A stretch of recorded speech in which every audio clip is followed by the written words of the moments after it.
Dustin Baker, VikesNow, the December 23rd edition. The Vikings host the Giants on Christmas Eve. All of these holiday games, the Vikings get slapped on the schedule. They've got oodles this year. They had Halloween last year, Thanksgiving, Christmas Eve, New Year's, you name it. Christmas Day 2020, the Vikings play on that holiday. That's neither here nor there because we're going to talk about storylines from the Giants and Vikings. I got about 7 of them per usual to get you set for Saturday's action at the whiteout game. If you're able to find a way to go to it amid the bomb cyclone, make sure you wear all white. That is not just a player thing. That is fans, too. They want to create that Penn State effect where it's just total white, and it looks pretty sweet and spiffy. All right, the first storyline I want to get into is the battle of first-year head coaches. Brian Daboll took over this year on the Giants, and he came from the Bills, the offensive coordinator in Buffalo, and he is doing pretty well. The Giants are 8-5-1. They were pegged to win 7 games when the season began. Boom, 15 weeks in the books. They've won 8. Sky's the limit, huh? Overachieving. I don't think anybody really fears them. The Vikings could very reasonably play them in the playoffs, which I'll talk about here in a moment. But first-year head coach Brian Daboll against first-year head coach Kevin O'Connell. Vikings were pegged to win about 8 or 9 games when the season began, and boom, they have 11 wins through 15 weeks. So ordinarily, I'd say this should be, for all the marbles on Coach of the Year, but that's probably going to Nick Sirianni at the Eagles. And in fact, with the last 2 weeks, the loss to the Lions and then the comeback, Kevin O'Connell's Coach of the Year odds have dipped. So that ain't happening unless the Eagles lose 3 in a row or something bizarre like that. But nevertheless, it is the battle of 2 first-year head coaches, offensive-themed coaches that have totally turned around their programs in year 1, and that's kind of going to be a blueprint. These guys, these 2 dudes, NFL GMs and owners will point to, look at the Vikings, look at the Giants. All they needed was a head coach. Bada bing, you got, playoffs in their purview. Number 2 is what gives with the Giants defense. We've spent a lot of time on this show and in our communities, circles, talking about the Vikings defense. Well, the Giants defense, unbeknownst to some, isn't very good. It ranks 29th in the NFL, which is 4th worst per defensive DVOA and EPA per play.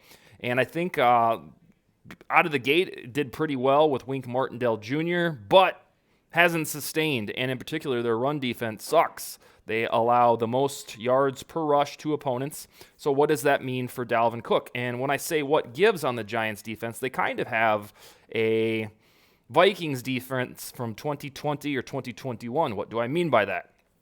They give up oodles of yards in the middle for points, but on third down, they flex. They rank 5th in the NFL per defensive third down conversion percentage in a good way for them. So they're not very staunch until third down. And that's kind of when Zimmer's defenses were falling by the wayside. They still clung to that third down supremacy, and that's just the way of it for the 2022 Giants. So Dalvin Cook should be able to get going if the Vikings actually decide to run the ball. I think they do. They run the ball the 3rd least in the business. They love to pass, but if there was ever a game to try to get Cook cooking, this would be the game. But keep an eye on the Giants on third down because that's what they do. That's their MO. The playoff matchup nugget is number 3 that I talked about because the Giants won last weekend on Sunday Night Football. There is a very real chance that they come back to U.S. Bank Stadium in 3 weeks, regardless of what happens on Christmas Eve. The Commanders-Giants game in Washington last weekend put the Giants in the driver's seat so that even if they lose to the Vikings, they're still in pretty good shape to make the postseason. So you're looking at playing the same team, the same building in a 21 or 22-day span. The other contenders to play the Vikings, because Minnesota can go no worse than number 3 seed, would be the Commanders, who I just mentioned, the Lions, who refuse to lose any games, Seahawks, they probably ruled themselves out, especially if they lose to the Seahawks at Arrowhead this weekend, and then the Packers. There's still that glimmer of hope that if they run the table, which includes beating the Vikings and get a little help from Washington, the Packers can get in the damn tournament. So yes, there is a pathway for Vikings-Packers week 1. But if you play the numbers, the matchups, who's likely to beat who per Vegas odds, the best, I guess, front runner right now would be you're looking at Giants-Vikings on Wild Card Weekend. So this is merely a preview. We shall see. Next is Kirk Cousins. He's not very good against the Giants. His teams are 4-5. Feels like what a lot of people consider a Kirk Cousins stat line in general. But usually in these circumstances, I say, Cousins' record's around 500. Team is, but he's played marvelously. That is not the case for the Giants. In 9 games, he's thrown 10 touchdowns to 14 picks and lost 5 of those games. All with the Commanders in 2018 or 19. They beat the Giants. So he does have that win under his belt in purple clothing. But on the whole, historically, for some reason, Cousins struggles against the Giants. We'll see if he reverses that voodoo in a good way. He's coming off an incredibly hot 2 games. He looked absolutely fantastic in the Lions game, but they found a way to lose that one. And then last week, there was some debate whether or not he was any good from NFL analysts. At the end of the day, he threw 417 passing yards in the second half and 4 touchdowns en route to the biggest comeback in NFL history, to which we say not bad, huh? But yes, keep an eye on Kirk against the Giants because usually they have his number.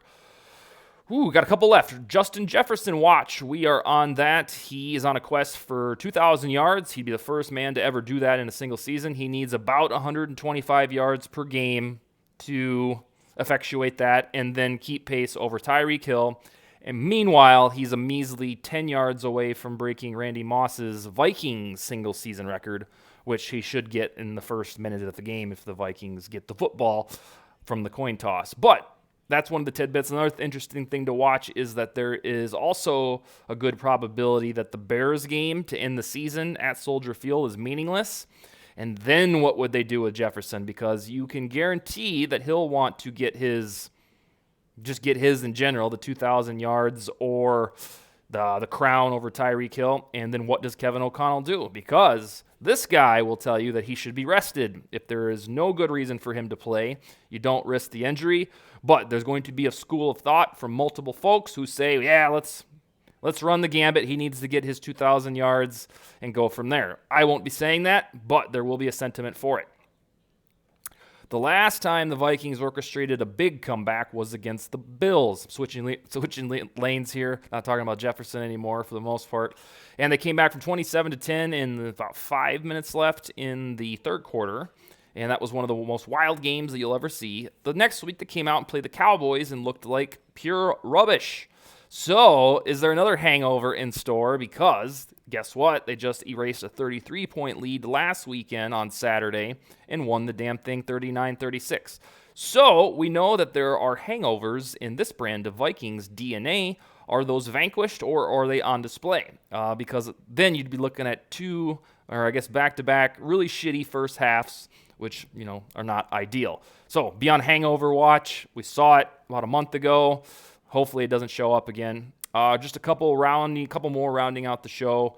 Andre Patterson, who was the Vikings co-defensive coordinator for 2020 and 2021, plus he was with the team for 10 seasons on the whole. He's now the defensive line coach for the Giants. And then Dalvin Tomlinson, his first 4 seasons, I believe, were with the Giants on his rookie contract. Boom, he comes over to the Vikings, where he'll end up staying for at least 2 years, hopefully 3 or 4.